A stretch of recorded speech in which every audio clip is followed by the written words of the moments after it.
આપણી સાથે વરિષ્ઠ પત્રકાર જગદીશભાઈ મહેતા જોડાયા છે.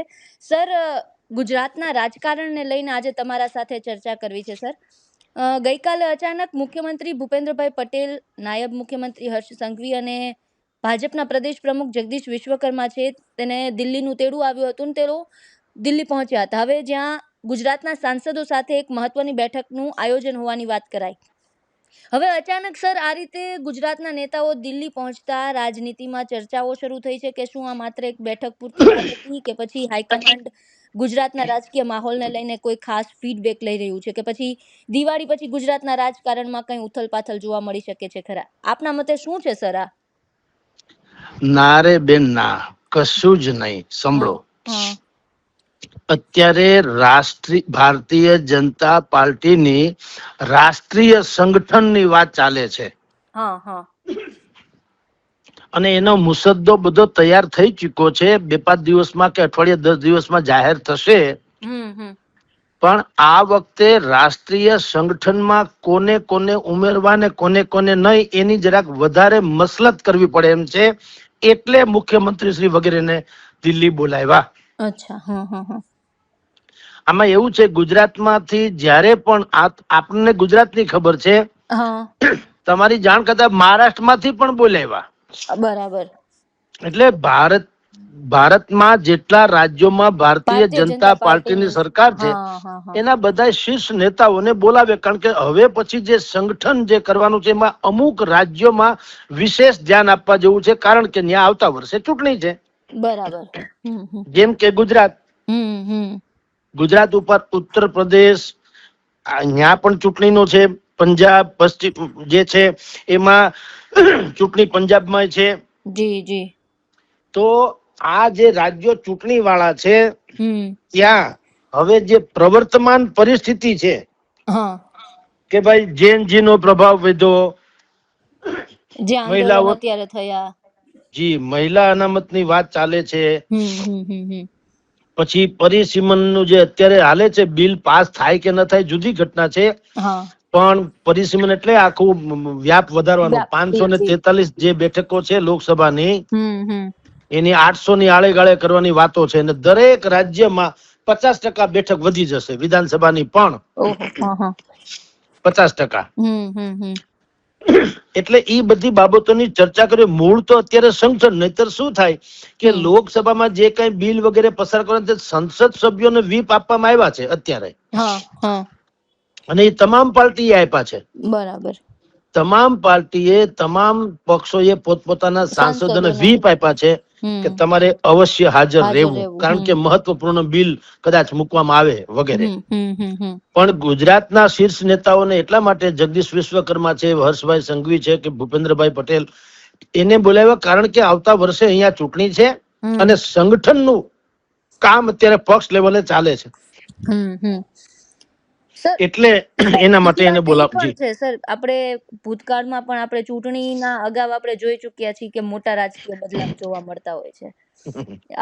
ભૂતકાળ આપણે એના સાક્ષી રહી ચૂક્યા છે. 22 ની ચૂંટણી પહેલા આપણે જોઈ ચૂક્યા છીએ પરિવર્તન. એટલે ક્યાંક આ એવું કોઈ પેલું કારણ ખરા? ના બેન, જો તમને કહું, અત્યારે ગુજરાતમાં રાજનીતિમાં પરફોર્મન્સ ને જો તમે ધ્યાને લેવામાં આવે તો બહુ ઉજળું ચિત્ર નથી. મુખ્યમંત્રી જે છે ભૂપેન્દ્રભાઈ એ બસ એ પોતે છે એમ માને છે, બોનસ ભોગવે છે. સમજ્યા? એની કોઈ ઈ આયુર્વેદિક મુખ્યમંત્રી છે એટલે એની કોઈ આડઅસર નથી. આડઅસર નથી, બસ ઈ આયુર્વેદિક ચીફ મિનિસ્ટર. પણ ગુજરાતે હવે પછી જે ચૂંટણી થવાની છે 2027માં, એમાં એન્ટી ઇન્કમ્બન્સી નો જે અત્યારે થોડોક જુવાળ જોવા મળે છે એને ધ્યાને તો લેવો જ પડે. જેમ કે કિસાનોનું આંદોલન ચાલે છે, જેતપુરમાં ચાલે છે, રવાપર જેતપુરમાં ચાલે છે, જેતપુરની બાજુનું ગામ છે ત્યાં ચાલે છે, કોંઢમાં ચાલતું હતું, કચ્છમાં ચાલતું હતું, અને હવે અમરેલી, જાફરાબાદ એ વિસ્તારમાં પણ જ્યાં જ્યાં વીજળીના થાંભલા નાખવાનો પ્રશ્ન છે અદાણી સહિતની કંપનીઓનો, ત્યાં કિસાનોમાં મોટે પાયે એનો વિરોધ ચાલી રહ્યો છે. બરાબર. એને અવગણી શકાય એમ તો નથી જ. અત્યારે ભારતીય જનતા પાર્ટી પાસે બેસુમાર બહુમતી છે, એટલે ભલે એમ માને કે ભાઈ કઈ વાંધો નહીં, કઈક લડી લેશું, પણ વિરોધ હોતા હે, અને તમે એને અવગણી ન શકો. તમે એને ચાહી શકો કે ધિક્કારી શકો, પણ અવગણી ન શકો. એક એ ચાલે છે. પછી પાટીદાર, કોળી, ક્ષત્રિય અને માલધારી, આ સમાજમાં પણ કોઈ પણ હિસાબે પ્રતિનિધિત્વ મળવાને બાબતમાં બહુ મોટો રોષ ચાલે છે, અને આપણે અખબારોમાં વાંચીએ છીએ, મીડિયામાં જોઈએ છીએ, બરાબર. એટલે આવા સંજોગોમાં જયારે ગુજરાતમાંથી કોઈ શીર્ષ નેતૃત્વને બોલાવવામાં આવે એટલે બધાયને આમ ગલગલિયા થાય. જે વંચિતો છે એને એમ લાગે કે મારો મેળ પડી જાય, અને અસંતુષ્ટ એને એમ લાગે કે ફલાણા ભાઈ છે એને લગભગ તગડી મૂકવામાં આવશે. એટલે જયારે પણ ગુજરાત થી ક્યાંય દિલ્હીમાં કોઈને બોલાવવામાં આવે એટલે બધાને પેલું ઓલું ગીત છે ને કે શાયદ મેરી શાદી કા ખ્યાલ દિલ में आया है, इसीलिए मम्मी ने मुझे मेरी तुम्हें चाय पे बुलाया है. બધાને એમ જ લાગે છે નક્કી કઈક થવાનું છે એટલે જ બોલાવો હોય, પણ હાવ એવું નથી હોતું. આપની જાણ ખાતર આ વખતે શું થવાનું છે, સામાન્ય રીતે રાષ્ટ્રીય સ્તરે જે ભારતીય જનતા પાર્ટીનું સંગઠન જે છે એમાં 38 થી 45 જેટલા મુખ્ય પદાધિકારીઓ હોય છે. બરાબર. એની સંખ્યા 38 થી 45. અધ્યક્ષ, રાષ્ટ્રીય ઉપાધ્યક્ષ, રાષ્ટ્રીય મહામંત્રી, સહ સંગઠન મંત્રી, રાષ્ટ્રીય મંત્રી, ખજાનચી, સહ ખજાનચી, કાર્યાલયના મંત્રી, પછી સોશિયલ મીડિયાના ઇન્ચાર્જ વગેરે વગેરે. આ બધું તમે જુઓ તો 40-45 જણા હોય છે. આ વખતે થોડોક ફેરફાર કરે એમ લાગે છે, અને ઈ વિસ્તાર છે કદાચ. કારણ એવું છે કે મંત્રીમંડળમાં ફેરફાર ઘડીએ કર્યા કરો તો મેસેજ જુદો જાય. ધારો તમે જે પ્રશ્ન બેન કર્યો નીલમબેન કે ભૂતકાળમાં, કારણ કે વિજય રૂપાણીનું આપણે જોયું છે, પણ હવે એવું કરવામાં આવે તો વિરોધ પક્ષને એક તો વધારે મોકો મળી જાય એમ કહેવાનો કે ભાઈ અમે તો કહીએ છીએ કે મુખ્યમંત્રીનું કે અત્યારની સરકારના જે કોઈ મેઇન છે એનું પરફોર્મન્સ સારું નથી. હવે જુઓ અમારી વાતને તો ભારતીય જનતા પાર્ટીના હાઈકમાન્ડે પણ મહોર મારી દીધી અને તગડી મૂક્યા, બરાબર. હવે એ કઈ જોખમ અત્યારે હું નથી માનતો કે લે.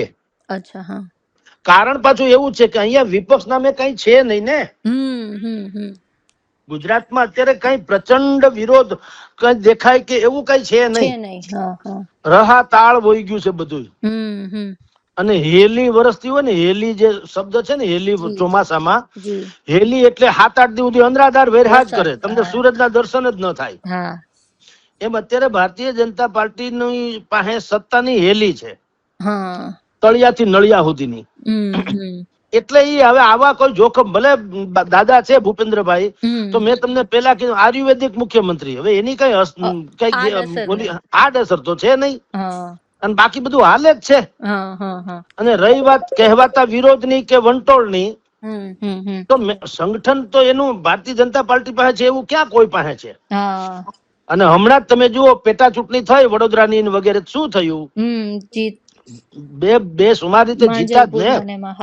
હા, મધ્યપ્રદેશમાં એમાં હાર્યા, મધ્યપ્રદેશમાં હાર્યા, બિહારમાં હાર્યા. બિહારમાં તો ભારતીય જનતા પાર્ટીના જે અત્યારના રાષ્ટ્રીય અધ્યક્ષ છે એની બેઠક ખાલી થઈને ભારતીય જનતા પાર્ટી હારી ગઈ. પણ ઈ ન્યાની વાત છે. ગુજરાત તો લેબોરેટરી છે ભારતીય જનતા પાર્ટી, ટૂંકમાં મોહાળ. અને મોહાળમાં તો મામાના ઘરે, મામા એટલે બે, આપણે માં ને માં કહીએ, ઈ માં જેવો પ્રેમ કોઈ ન કરીએ કે, પણ માં કરતા પણ બધું બે માં હોય એવો પ્રેમ મામા ને મળે. આ ગુજરાત છે ને એ મામાનું ઘર છે ભારતીય જનતા પાર્ટી માટે. એટલે અહીંયા કઈ ડખો નથી, નહીતર પરફોર્મન્સ ને આંતે ને બધું ઠીક છે, એ એની જગ્યાએ છે. પરિપક્વતા જે જોવા મળવી જોઈએ અત્યારે પોલિટિક્સમાં, એ પરિપક્વતા નથી. પણ સામે કોઈ વિપક્ષ નથી એટલે હાલે. અમે છે ને અમિતાભ બચ્ચન કરે એ અભિનય કહેવાય, ને મોર કરે એ કળા કહેવાય, પછી ગમે એવું હોય. એટલે તમારી જાણ ખાતર અહીંયા કાંઈ કોઈ પ્રશ્ન છે નહીં. પણ સંગઠનમાં આ વખતે 50 વર્ષથી નીચેના હોય એને પ્રાધાન્ય આપવામાં આવવાની વાત છે. આ બરાબર. જેનજી ની ઇફેક્ટ જેનજી હા. એટલે એને બોલાવવામાં આવ્યા હોય ને કીધું હોય ભૂપેન્દ્રભાઈ વગેરેના, કારણ કે આ તો એવું છે બેન, હાવ અંદરૂની વાતો છે. જો એ આપણા સુધી બધી ખબર પડી જતી તો પછી એની ગુપ્તતાનો શું મતલબ? ન રે. એટલે આપણે ખાલી કયાસ કાઢવાનો રહીએ. આપણે કહીએ છીએ એવું કઈ હોય જરૂરી નથી. હા. એટલે પણ જે સર આપણે મૂળ વાત બજાર એ છે કે તો તમે જે રીતે વાત કરો છો તો કયા કયા ફેરફાર છે તે ઈ આપણને જી નજીકના ભવિષ્યમાં જોવા મળી શકે ગુજરાતના બિલકુલ રાજકારણમાં? બિલકુલ તમે બરાબર વાત કરી. હું કહું ફેરફાર કદાચિત જોવા મળે તો એવું મળે કે સંગઠનનો વ્યાપ વધારે, એટલે એની સંખ્યા જે હોય નિર્ધારિત એના કરતા વધારે કરે. દાખલા તરીકે હા હા હા. જેમ કે એક જગદીશભાઈ વિશ્વકર્મા અધ્યક્ષ તો છે જ, જી જી જી. પછી ઉપાધ્યક્ષ 7 થી 10 બનાવે, 45 મહામંત્રીઓ બનાવે, 8 થી 10 પ્રદેશ મંત્રી હોય, 2 ખજાનચી છે, 2 થી 4 કાર્યાલય મંત્રી. અત્યારના સેટઅપ પ્રમાણે આવું હોય છે. હા હા હા. એને વધારે, હા. એની સંખ્યા વધારે. અને બરાબર. એમાં જે નારાજ સમાજ જે છે, પાટીદાર, કોળી, ક્ષત્રિય, માલધારી વગેરે વગેરે, એને બુદ્ધિપૂર્વક સ્થાન આપવામાં આવે. બરાબર. એને કોઈને રાષ્ટ્રીય મહામંત્રી બનાવે કે કોઈને પ્રભારી બનાવે. તમારી રાષ્ટ્રીય ની વાત કરું, ગુજરાતમાંથી ગુજરાત નહીં. રાષ્ટ્રીય ની વાત કરું. હા હા, હા હા. તો એ લોકોને બનાવે જેથી કરીને એમ કહી શકે ચૂંટણીના સમયમાં તમને અમે પ્રાધાન્ય આપ્યું. નહીતર તમારી જાણ ખાતર આમ તમે જુઓ તો બાકીના બધા હોદ્દા જે છે ને અધ્યક્ષ ને બાદ કરતા એ ખાલી આમ દેખાડા પૂરતા હોય છે. આપણે ત્યાં મંત્રીમંડળ કેન્દ્ર થી માંડીને બધે જુઓ, કેન્દ્રમાં મંત્રીમંડળ છે, એમાં તમને નરેન્દ્ર મોદી અમિત શાહ સિવાય બીજા ત્રીજાનું કોઈની ખબર પડે હું કરે? નહીં નહીં. હા, સાચી વાત. નહીતર મંત્રીમંડળ તો બધું છે, જી પણ જી. કોઈ નહીં. એટલે આમાં ઉપાધ્યક્ષ ને ફલાણા બધું હોપે, મહામંત્રી ને ફલાણા મંત્રી, સંગઠન મંત્રી ને ઈ બોર્ડ મારીને ફર્યા કરે. ને એના સંગઠનમાં એનું મૂલ્ય ખરું, સંગઠન પૂરતું. કોને ટિકિટ આપીને કોને નહીં, ભલામણો આંતે બધું બરાબર, પણ એની લાંબી કોઈ એવી ઉપજણ નહીં કે અહીંયા રોડ ન થતો કાલ ને કાલ રોડ કરાવી દે, એવું કઈ ન હોય. પણ ઈ સમાજ જે નારાજ સમાજ હોય એને એમ કહી શકાય કે જુઓ ભાઈ, તમારા આટલા લોકોને અમે સંગઠનમાં લીધા એમ. એટલે ગુજરાતમાં અસર થવાની હોય તો શું થાય ઈ તમને કહું. એક તો આગામી જે ચૂંટણી થવાની છે 2027 માં, એમાં તમે એક વસ્તુ લખી રાખજો બેન. એક તો લાંબા સમયથી જે અત્યારે મંત્રીમંડળમાં હોય અને જેનું પરફોર્મન્સ બરાબર નથી, ખાલી છે મંત્રી તરીકે બરાબર, એવા લોકોને બુદ્ધિપૂર્વક બદલી અને નો રિપીટ થિયરી જે ભારતીય જનતા પાર્ટીની જાણીતી છે એ થિયરીને અનુરૂપ. એટલે તમારી જાણ ખાતર 30 થી 35% જેટલું પ્રધાનમંડળ બદલાઈ શકે. બરાબર. હા, પણ એ અત્યારે નહીં. આ ટર્મ પૂરી કરે, ચૂંટણી થાય, એમાં ટિકિટ તમારી જાણ, જેટલા હું તમને કહું છું 30 થી 35% જેટલાની ટિકિટ કપાઈ શકે. અને નવા જે યંગ જનરેશન જેને કહી શકાય એવા લોકોને પ્રાધાન્ય આપવામાં આવશે. ને એમાંય પાછું જ્ઞાતિગત બધી વાત તો જોવાની જ રહેશે. હા, એમાં જ્ઞાતિગત તો ખરું, સમાજ થી માંડીને બધું બરાબર. મેં તમને કીધું પાટીદાર, કોળી, ક્ષત્રિય, માલધારી થી માંડીને હવે તમારી જાણ ખાતર દલિત સમાજે આમ જુઓ તો નારાજ તો છે જ. ઘણી વખત આપણે બધું જોઈએ છીએ ટીવી ને છાપામાં. તો શું બને તમારી જાણ? દાખલા તરીકે આપણે ત્યાં વિનોદભાઈ ચાવડા છે કચ્છના, અત્યારે રાષ્ટ્રીય મહામંત્રી છે. આમ જુઓ તો સંભવ છે કે એને કઈક બીજો વિશેષ એવો કઈક હોદ્દો આપીને પણ હજી આનાથી વિશેષ કાંઈ કેન્દ્રમાં મંત્રી બનાવી શકાય, એવું નથી કે ન બનાવી શકાય. પછી ઇકોની એમાં જો એવું કરવામાં આવે તો અત્યારે દાખલા તરીકે જે માંડવિયા છે, મનસુખભાઈ માંડવિયા, પોરબંદર થી જે પ્રતિનિધિત્વ કરે છે તે, હવે એ ગુડ બુક માં છે એટલે મનસુખભાઈ છે. બાકી મનસુખભાઈ ના નામે કઈ એવું બધી કોઈ જળહળતી કેરિયર કઈ દેખાતી નથી. એના કરતા પરસોત્તમભાઈ રૂપાલા એ હુકમ નું પાનું છે. ભલે ક્ષત્રિય સમાજ સાથે જે કઈ ભૂતકાળમાં શબ્દ બોલવામાં ફેર થયો તો ડખો વિવાદ થયો બરાબર, પણ હવે એ થોડાક જૂનું થઈ ગયું, માફા માફી થઈ ગઈ અને હવે થોડુંક પાણી એમાંથી ઘણું વહી ગયું. એટલે જો પરસોત્તમભાઈ ને લેવામાં આવે તો પરસોત્તમભાઈ છે ને એ ઓરેટરીના માસ્ટર છે, એટલે કે બોલવામાં, હા. વક્તૃત્વ સ્પર્ધામાં, જી જી જી સભા સંબોધવામાં. હા અને બેન તમે જાણતા હશો આ તો વિરોધ ક્ષત્રિય સમાજની સાથે થોડુંક શબ્દમાં ફેરફાર થયો ને ઈ ડખે ચડી ગયા, ઈ જુદી વાત છે. હમ. ને તે પરસોત્તમ રૂપાલા એ વ્યક્તિત્વ છે કે ઈ સભા કરે એટલે લગભગ ઈ કેન્ડિડેટની જીત નક્કી થઈ નક્કી. જતી. જી જી જી તો મનસુખભાઈ માંડવિયા એક તો ઓરેટરી બરાબર નથી, ખાલી એની વફાદારી બહુ છે એવું મેં સાંભળ્યું છે. હમ હમ હમ વફાદારી પક્ષની દ્રષ્ટિએ હમ એમાં ઈ છે, એટલે ઈ ગુડ બુકમાં છે, એમાં કોઈ શંકા નથી. પણ ફેરફાર જો કેન્દ્રીય મંત્રીમંડળમાં કરવામાં આવે હમ તો સંગઠનમાં કેટલાક લોકોને સંગઠનમાં લઈ જાય, મંત્રીઓને સંગઠનમાં બનાવે, સંગઠનમાં હોય મંત્રી લઈ જાય. જેમ કે માંડવિયા મંત્રી તો છે જ, હા હા એને સંગઠનમાં લઈ જાય. અને રૂપાલા જે અત્યારે આમ ભારતીય જનતા પાર્ટી નેતા છે, સાંસદ સભ્ય છે, પણ એને મિનિસ્ટર બનાવે દાખલા તરીકે. હા હા હા તો એવા બધા ફેરફાર તમારી જાણ ખાતર સંભવ ખરા.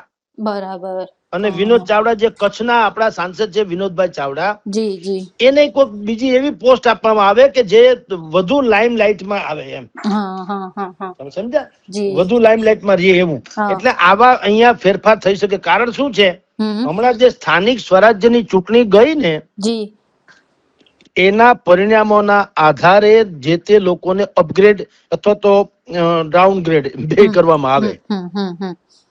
પછી મહિલા અનામતનું હવે પછી જે આવવાનું છે મહિલા અનામતનું છે.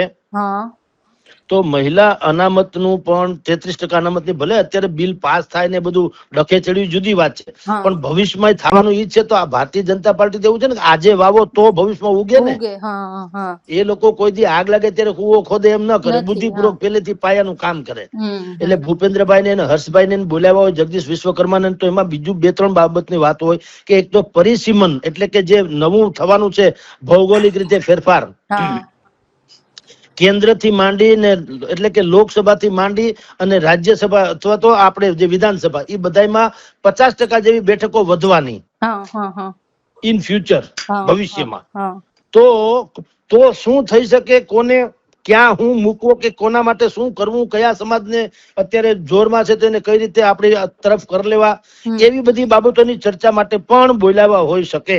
એટલે પરિસીમન, મહિલા અનામત અને જેનજી આ 3 ફેક્ટર જેથી ઉમેરાણા નવા. હા, આનંદીબેન પટેલની દીકરી પણ છે, એ સંભવ છે કે વધુ સક્રિય થઈ શકે. હા, એમાંય ના નહીં, એ પણ વધુ સક્રિય થઈ શકે, જે કોશિશ કરે છે, કારણ કે ખોડલધામ સાથે સંકળાયેલા છે. એટલે આવી બધી બાબતો છે જેમાં ટૂંકમાં 2027માં જ્યાં ચૂંટણી છે વિધાનસભાની, એ રાજ્યોના જે તે નારાજ સમાજ હોય કે ઈચ્છા ધરાવતા હોય કોઈ હોદ્દો મેળવવાની, એવા સમાજને સાચવવા, સંગઠનમાંથી સાચવવાના માટે થઈને અત્યારે બોલાવવામાં આવ્યા હોય. પણ બાકી જે બધાને શંકા છે, ધારો કે મોટે ભાગે મેં કીધું તેમ કે અહીંથી બોલાવે એટલે એમ લાગે કે હવે ભૂપેન્દ્રભાઈ ને બદલાવી નાખશે, હર્ષભાઈ, એવું કઈ હું જોતો નથી. એવું કઈ લગભગ થાય એમ લાગતું નથી, કારણ કે વારંવાર એવું કરવાથી એક એવી ઇફેક્ટ થાય, બજારમાં છાપ પર પડે કે ભાઈ આનું પરફોર્મન્સ સારું નથી એટલે જ તમે બદલાવ્યા ને, સારા હોય તો બદલાવાનો ક્યાં પ્રશ્ન આવે. એટલે વિરોધ પક્ષને હાથે કરીને એક મુદ્દો આપવો જે અત્યારે જરૂરી પણ નથી. અને આમ તમે જાણો છો અત્યારે ભૂપેન્દ્રભાઈ ભલે ચીફ મિનિસ્ટર છે, હર્ષભાઈ સંઘવી છે, બધા ઓલ ઇન વન બધા જાણીએ છીએ. સર એક ઈ પ્રશ્ન પણ હતો સર કે હર્ષ સંઘવીના રોલમાં કઈ ફેરફાર થઈ શકે છે ભવિષ્યમાં? મેં બેન ભારતીય જનતા પાર્ટીના દિગ્ગજ નેતાઓને બુદ્ધિપૂર્વક પૂછ્યું, નામ નહીં આપવાની શરતે હું કહું. એના એમ કહેવાનું છે કે જુઓ, આ તો તમને કહું દિગ્ગજ એટલે એમાં પાછા એમાં કઈ ઘટે નહીં એવા માણસો છે, અને જે અંદરૂની વાતો જાણે છે એવા લોકો પણ છે. એવા મેં અનેક લોકો સાથે ગઈકાલે વાત કરી.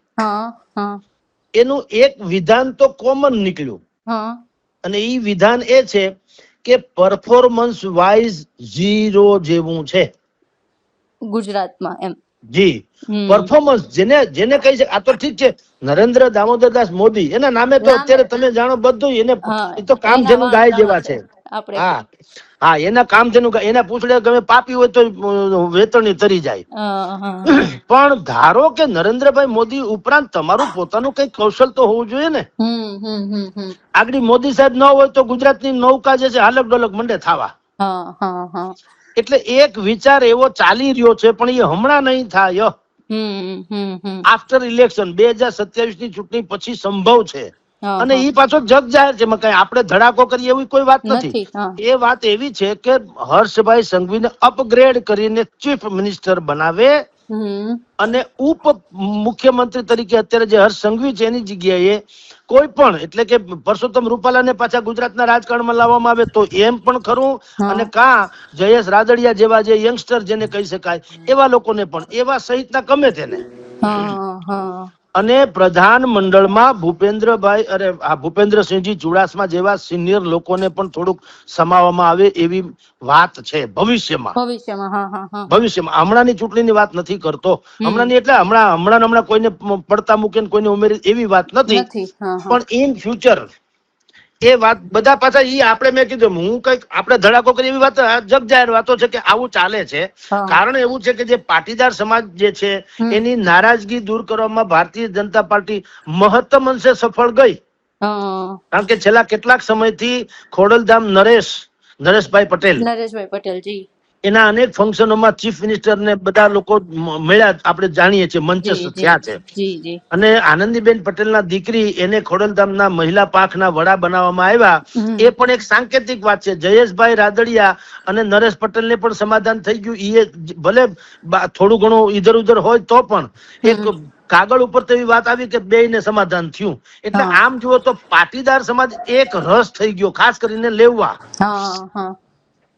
તો લેવા અને કડવા જે પાટીદારોની વોટ બેંક ભારતીય જનતા પાર્ટીની મેઇન ગણાય છે, કોર વોટ બેંક, એને ભારતીય જનતા પાર્ટી આમ થાંભી લીધી. એટલે કે હવે એ લગભગ બીજે ક્યાંક જાય નહીં. એક સમય હતો જયારે વિસાવદરમાં ભાઈ ગોપાલ ઇટાલિયાનો જ્વલંત વિજય થયો ને, ત્યારે બધામાં એક પ્રકારની આશાનું કિરણ જાગ્યું હતું કે જો વૈકલ્પિક વ્યવસ્થા કરવાની વિચારવામાં આવે સમાજે કોઈ પણ હિસાબે, તો વૈકલ્પમાં કોંગ્રેસ નહીં પણ આમ આદમી પાર્ટી હોઈ શકે. પણ હવે આમ આદમી પાર્ટીના નેતા જે છે અરવિંદ કેજરીવાલ, એને જ પોતે તો બધું બારે વાણ ડુબાડી દીધા પાર્ટીના પોતાના જ કરતૂતોથી. અને બાકી ગોપાલ ઇટાલિયાનું પણ અત્યારે વન મેન આર્મી, બાકી સારા કેટલાય લોકો તો વયાઈ ગયા ને, રાજુ કરપડા વયા ગયા, ભાઈ ઓલા ભાદરકા વાળા વયા ગયા, બીજા જે આવવાના હતા એ નથી આવ્યા. છેલ્લે હતા તો સાગરભાઈ રબારી પણ વયા ગયા. અને જવાહર ચાવડા જેવા જેટલા લોકો આવવાના હતા, જગમલ વાળા થી માંડીને, એ કોઈ આવ્યા પણ નહીં. એટલે અત્યારે આમ આદમી પાર્ટીની સ્થિતિ તમે જુઓ તો એ વન મેન આર્મી, તંબુ પે એના જેવું છે, બંબુ પે તંબુ જેવું. ગોપાલભાઈ છે ત્યાં સુધી બધું જે હાલે. બાકી તમે જુઓ ગુજરાતમાં ક્યાં છે કોઈ ચિત્રમાં બીજો કોઈ નેતા? ઈસુદાનભાઈ છે, પોતે માને ભૂપેન્દ્રભાઈ ચીફ મિનિસ્ટર પોતાને માને છે, એમ ઈસુદાનભાઈ આમ આદમીના પ્રદેશ પ્રમુખ હોવાનું પોતે માને છે. બાકી ભગવાનની દયા છે. તો સવાલ એ છે કે આવી સ્થિતિમાં ભારતીય જનતા પાર્ટીને કોઈ અવરોધ નથી પોલિટિકલી. એટલે એને ભૂપેન્દ્રભાઈને એને બોલાવીને, હવે આવી સ્થિતિ જયારે સારી છે ત્યારે બુદ્ધિપૂર્વક કે ભાઈ સંગઠનમાં કેટલાક સમાજના નેતાઓને લઈ લ્યો, એટલે એ સમાજને પણ જે છે નારાજગી દૂર થાય. અને 2027 ની ઇલેક્શન આવે એમાં કાયદેસર યંગસ્ટર 50 વર્ષથી નીચેના લોકોને વિશેષ પસંદ કરવામાં આવે, મહિલાઓને વિશેષ પ્રાધાન્ય આપવામાં આવે, જેને જેનજી કહી શકાય. આવી બધી મસલત કરવા માટે થઈને આ નેતાઓને બોલાવવામાં આવ્યા હોઈ શકે. જી બેન. બિલકુલ સર, તમામ માહિતી ને વિગતો આપી તે બદલ આપનો ખૂબ ખૂબ આભાર સર. નમસ્કાર.